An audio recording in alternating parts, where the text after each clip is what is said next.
BA तृतीय वर्ष में। आज हम पढ़ रहे हैं 1857 की क्रांति।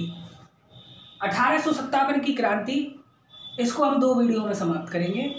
पहली वीडियो में हम पढ़ेंगे 1857 की क्रांति का परिचय और उसका स्वरूप, और दूसरे वीडियो में उसके कारण तथा परिणाम। 1857 की क्रांति, इस क्रांति के समय भारत का गवर्नर जनरल था लॉर्ड केनिंग, और रोटी तथा कमल का फूल इस क्रांति के प्रतीक थे। हम बात करते हैं इसके परिचय की। 1757 में प्लासी की लड़ाई के बाद और 1857 के विद्रोह के बीच ब्रिटिश शासन ने भारत में अपने 100 वर्ष पूरे कर लिए थे। अंग्रेजों की दमनकारी, अत्याचारपूर्ण तथा शोषणकारी नीति के कारण भारत की जनता में घोर निराशा तथा असंतोष व्याप्त था। अतः जनता ने अनेक कारणों से प्रेरित होकर अंग्रेजी सरकार के विरुद्ध विद्रोह कर दिया। यही घटना 1857 की क्रांति के नाम से जानी जाती है।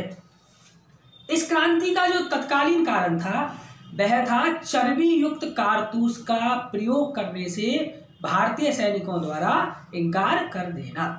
10 मई 1857 को मेरठ में स्थित छावनी की 20 NI तथा 3 LC की पैदल सैनिक टुकड़ी ने चर्बी युक्त कारतूसों के प्रयोग से इनकार कर दिया और साथ में विद्रोह कर दिया।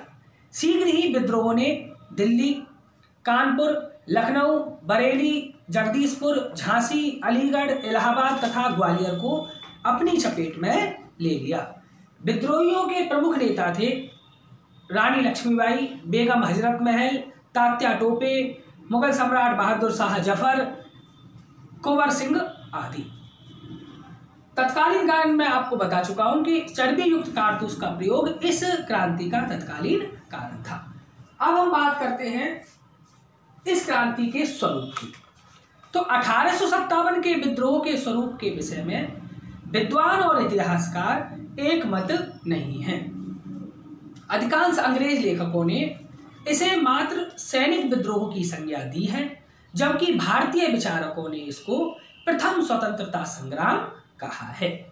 अब सैनिक विद्रोह, अंग्रेज इतिहासकारों ने, जिनमें सर जॉन सीले के मतानुसार यह अराष्ट्रीय तथा स्वार्थी सैनिकों का विद्रोह था, जिसका ना कोई देसी नेतृत्व था और ना ही इन लोगों को कोई जनता का सहयोग प्राप्त था।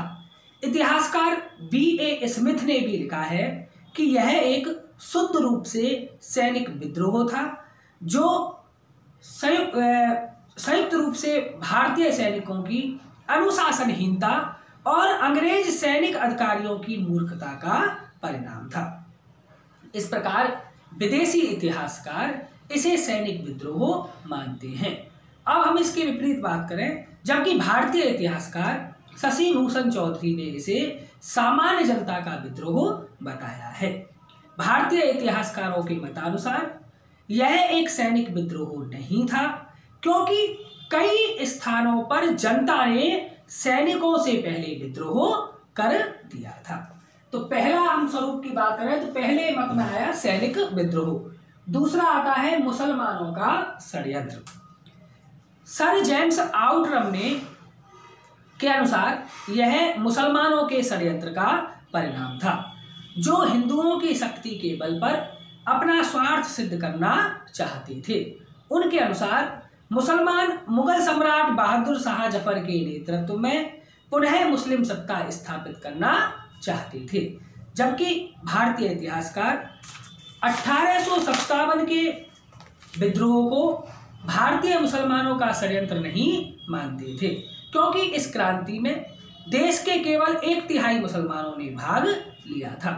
इसके अतिरिक्त नाना साहब, झांसी की रानी, तात्या टोपे आदि प्रमुख हिंदू नेता थे, जिन्होंने इस क्रांति का वास्तविक संचालन किया था। तीसरे नंबर पर आता है क्रांति का सामंती रूप। इतिहासकार मैडिसन ने इसे जमींदारों द्वारा अपने शासकों के विरुद्ध सामंती प्रतिक्रिया कहा था। ये जमींदार अंग्रेजों से नाराज थे क्योंकि अंग्रेजों ने अनेक सामंतों की जागीरें जब्त कर ली थी, जबकि भारतीय इतिहासकार इसे सामंती विद्रोह नहीं मानते क्योंकि इस विद्रोह में सामंती मतलब जमींदारों के अलावा अन्य वर्गों के लोगों ने भी उत्साहपूर्वक भाग लिया था। प्रोफेसर चौधरी के अनुसार 1857 का जो विद्रोह था केवल सामंती विद्रोह नहीं था। इसके बाद आता है अगला स्वरूप, जिसमें आता है भारतीय स्वतंत्रता का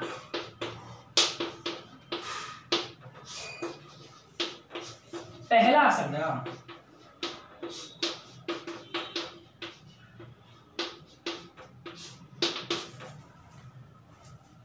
सर्वप्रथम सावरकर ने इस क्रांति को भारतीय स्वतंत्रता के लिए आयोजित युद्ध कहा।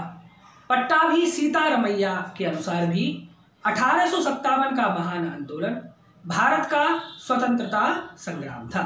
पंडित नेहरू के अनुसार यह केवल सैनिक विद्रोह नहीं था, यद्यपि इसका एक तरीके से जो विस्फोट था वह सैनिक विद्रोह के रूप में हुआ था, परंतु यह शीघ्र ही जन विद्रोह और भारतीय स्वाधीनता संग्राम के रूप में फैल गया। बेंजामिन डिज़रेली ने भी ब्रिटिश संसद में इसको एक राष्ट्रीय विद्रोह कहा था। इस विद्रोह में सभी वर्गों के लोगों ने समान रूप से भाग लिया तथा सभी का लक्ष्य अंग्रेजों को भारत से निकालना तथा भारत को अंग्रेजों के प्रभुत्व से मुक्त कराना था। तो ये था 1857 की क्रांति का परिचय और इस क्रांति का स्वरूप, जिसमें आता है सैनिक विद्रोह, मुसलमानों का षड्यंत्र, क्रांति का सामंती रूप और भारतीय स्वतंत्रता का पहला संग्राम। चाहे 1857 की क्रांति का स्वरूप कुछ भी रहा हो, लेकिन सबका ये उद्देश्य था कि अंग्रेजों को किसी न किसी रूप से भारत से बाहर भगाया जाए। लॉर्ड कैनिंग उस समय तत्कालीन गवर्नर जनरल थे और कमल का फूल तथा रोटी इस क्रांति के प्रतीक थे। चर्बी युक्त कारतूसों के प्रयोग से इनकार करना यह इस क्रांति का तत्कालीन कारण था। अगली वीडियो में हम पढ़ेंगे 1857 की क्रांति के कारण और उसके परिणाम।